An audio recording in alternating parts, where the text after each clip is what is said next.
পঞ্চগ্রাম হাফিজিয়া নুরানিয়া মাদ্রাসার উদ্যোগে ইফতার ও দোয়া মাহফিল অনুষ্ঠিত হয়েছে।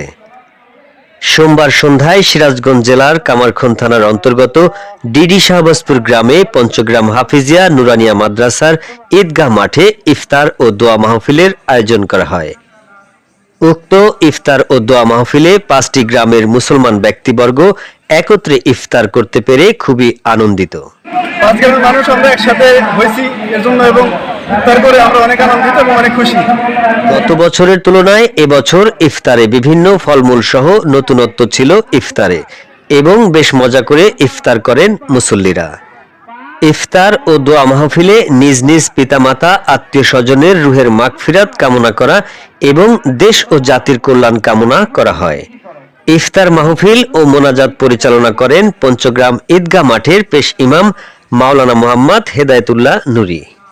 এ সময় উপস্থিত ছিলেন পঞ্চগ্রাম হাফিজিয়া নুরানিয়া মাদ্রাসার মুহতামিম হাফেজ মোহাম্মদ রাশেদুল ইসলাম, আলহাজ বেল্লাল সরকার, শান্তা মাস্টার, 4 নং রায়দুলতপুর ইউনিয়নের সাবেক ইউপি সদস্য রফিকুল ইসলাম ও ব্যবসায়ী শহীদুল ইসলাম সহ পঞ্চগ্রামের সর্বস্তরের জনসাধারণ। আর রুবেল, যমুনা টাইমস।